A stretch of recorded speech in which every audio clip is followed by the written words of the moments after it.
సిరివెన్నెల చిత్రం గురించి చెప్పండి అమ్మా. ఎందుకంటే ఇద్దరు దిగ్గజాలు. ఒక అప్పటికి సీతారామ శాస్త్రి గారు దిగ్గజం అవ్వలేదు. ఆ సినిమాతో ప్రపంచానికి పరిచయం అయ్యారు. అంతకుముందు ఆయన రచనా శైలి వేరు.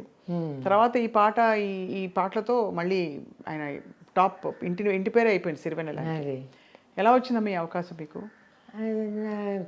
విశ్వనాథ్ గారు పిలిచి అప్పుడప్పుడు పాటలు ఇస్తూ ఉండేవారని చెప్పాను కదా. అలాగే ఆ ఫ్లోలోనే విశ్వనాథ్ గారు పిలవటం, కేవి మహాదేవన్ గారి మ్యూజిక్ పాడటం జరిగింది. అది నేను, చందమామ రావే, నేను, బాలుగారు, సుశీల్ గారు ముగ్గురం కలిసి పాడిన పాట. కానీ మీరే ఎక్కువ వినిపిస్తుంది. తెలియదు అమ్మా. ఆ పాట అప్పుడు సిరివెన్నెల గారితో ఇంటరాక్ట్ అయ్యారా మీరు? లేదండి, కలవలేదు అసలు. ఆ రోజు నేను రికార్డింగ్కి వెళ్ళినప్పుడు హరిప్రసాద్ చౌరసియా గారు అక్కడ కూర్చుని ఉన్నారు. ఫస్ట్ టైం ఆయన్ని మీట్ చేయటం. అంత ముందర లతా మంగేష్కర్ భజన్స్లో అంతా ఆయన వింటూ ఉండేదాన్ని. ఆయన వాయించారు అని చెప్పి విన్నాను. అసలు ఆయనతో కలిసి ఆయన ఫ్లూట్ వాయిస్తుంటే నాకు పాడటానికి ఒక అవకాశం వచ్చిందా అని చెప్పి నేను చాలా థ్రిల్ అయిపోయాను, చాలా సంతోషపడిపోయాను. అంత ఆయనకి నొటేషన్స్ ఇవ్వరు. ఆయన ఫ్రీలాన్సర్గా మీరు ఎట్లా వస్తే ఈ రాగంలో ఈ సాంగ్కి తగినట్టుగా వాయించండి అని చెప్పేస్తారు. అట్లాగే వాయించారు.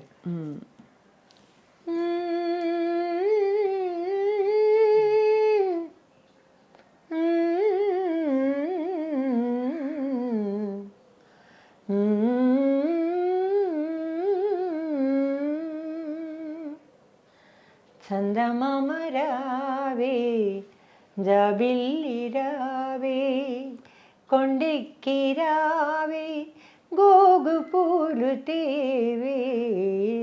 చందమామ రావే, జాబిల్లి రావే. కలువ చందనములకు కలువ చందనములు పూయ చందమామ రావే, జాజి పూల తావినీయ జాబిల్లి రావే. కలువ చెలువ కళలు విరియ కొండనెక్కి రావే, గగనపు విరి తోటలోన గోగు పూలు తేవే. చందమామ రావే, జాబిల్లి రావే. భలే భలే.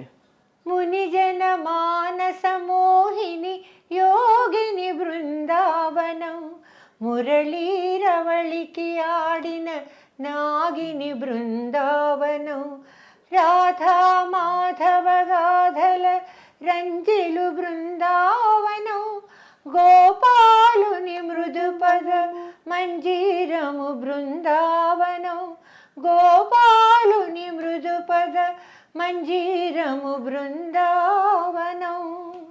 బృందావనం బృందావనం. హే కృష్ణ ముకుంద మురారే, కృష్ణ ముకుంద మురారే. జయ కృష్ణ ముకుంద మురారే, జయ జయ కృష్ణ ముకుంద మురారే. చందమామ రావే,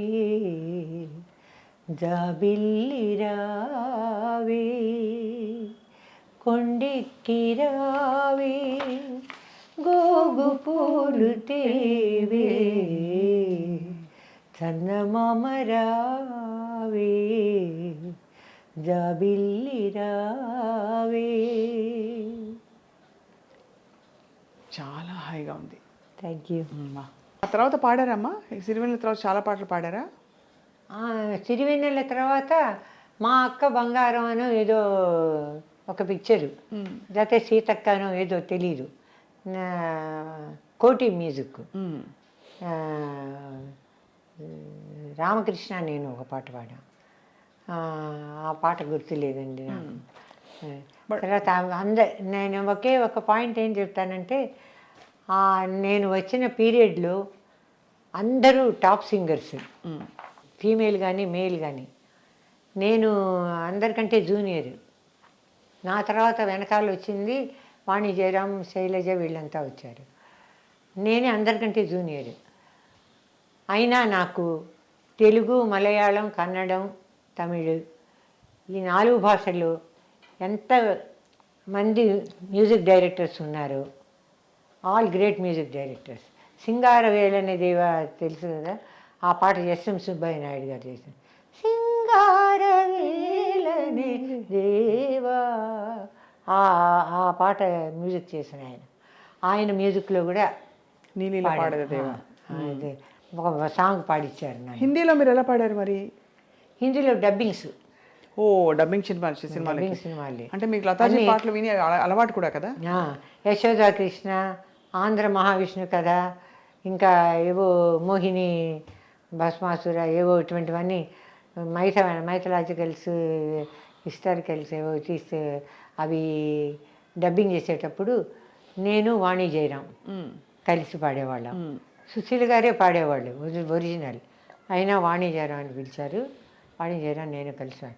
అంటే వాణి జయరాం బాంబే నుంచి వచ్చింది కదా, అందుకే అప్పుడు చాలా క్రేజ్. వాణి జయరాం హిందీ చాలా క్రేజ్, అందరికీ క్రేజ్. వాణి జయరాం హిందీలో పాడుతుంది, అక్కడి నుంచి వచ్చింది అని ప్రతి వాళ్ళు వాణి జయరాం. ఈ ఎస్ఎం సుబ్బయ్య నాయుడు గారు అని చెప్పాను, ఆయనతోటి బాంబే నుంచి ఫస్ట్ వచ్చినప్పుడు వాణి జయరాం, నేను వాణి జయరాం కలిసి ఫస్ట్ వాణి జయరాంకి అదే first song S M Subbaiah Naidu గారి దగ్గర పాడాం. పొన్మయమాన కాలం వரும் என்று పూవిళి కాటట్టుమీ అని వస్తుంది పాట. ఏదో బంగారం లాంటి కాలం ఎదురొస్తుంది, మనకి ఎదురుగా ఉంది అని అర్థం వస్తుంది. మీకు తమిళ్ తెలుసు అనుకుంటాను. నలభై పేస తెలియదు. ఆ పాట పాడాం. ఆ తర్వాత తనకి చాలా తమిళ్ సాంగ్స్ వచ్చినాయి, నాకు మలయాళంలో చాలా సాంగ్స్ వచ్చినాయి. తెలుగులో పాడించడం తగ్గించేశారు. జీవన జ్యోతిలో కూడా పాడాను, ఎక్కడ ఎక్కడ దాక్కున్నావో చెప్పుకో. ఇంకో పాట కూడా పాడాము సుశీల గారు, నేను 2 పాటలు పాడాను. తర్వాత ఘంటసాల గారితో చక్రవర్తి గారి మ్యూజిక్లు నిత్య సుమంగళి నీవమ్మాని పసుపు కుంకుమ చెదరనిదమ్మా, ఇది లోకులు ఎరుగని నిజమమ్మా, నీ ఇన్నేళ్ళ కన్నీళ్ళే శుభమమ్మా. భలే ఈ పాట పాడా. ఇది అమ్మ అప్పట్లో మరి పోటీ అంటూ ఏముండేది కదా మీకు? అంటే వేరే వాళ్ళు ఇతరులు మీతో, బికాస్ కొత్తగా వచ్చిన సింగర్ మీరు. అసలు ఆ పోటీ అనే మాటే నాకు తెలియదు. ఏదో నాకు వచ్చే పాటలు నాకు వస్తున్నాయి కదా అని అనుకుని సంతృప్తి పడేదాన్ని. డబ్బులు దాచుకునేవారా, ఖర్చు పెట్టేవారా అందరికి? అయ్యో, మా ఫ్యామిలీకి ఖర్చు పెట్టాలి కదా. మా ఫ్యామిలీ వచ్చేసింది కదా. అవును. నాకు 68లో మ్యారేజ్ అయింది. 69 ఎండ్లో ఒక పాప పుట్టింది. తర్వాత 2 పిల్లలు పుట్టారు, అమ్మాయి అబ్బాయి. ఇంకా మా ఫ్యామిలీని చూసుకోవటానికి, ఇంకా మా చెల్లెళ్ళకి చదువులు చెప్పించటానికి ఇదంతా డబ్బులంతా ఖర్చు పెట్టేశాం. తర్వాత మా పిల్లలు బాగా ఎడ్యుకేషన్ పరంగా చాలా బాగా చదువుకుంటారు, చదివారు. అందరూ సెంటమ్స్ తీసుకుని +2 ఇట్లా పాస్ అయ్యారు స్టేట్ ర్యాంక్స్లో. వాళ్ళని మేము ఇంజనీరింగ్ చేస్తామంటే వెళ్ళండి పిలానీలో, బిట్స్ పిలానీ, అక్కడికి వెళ్ళి చదువుకున్నారు. పెద్దమ్మాయి మాత్రం ఇక్కడ యతిరాజ్ కాలేజీలో మాస్టర్స్ చేసింది. బీకామ్ చేసిన తర్వాత మాస్టర్స్ చేసింది. అందరూ వెల్ సెటిల్. నాకు ఇక్కడ ఈ దేశంలోనే ఉన్నారా? ఒక పెద్దమ్మాయి ఇక్కడే ఉంది, రెండో అబ్బాయి పాస్ట్ 22 years 25 years అక్కడే ఉన్నారు అమెరికాలో.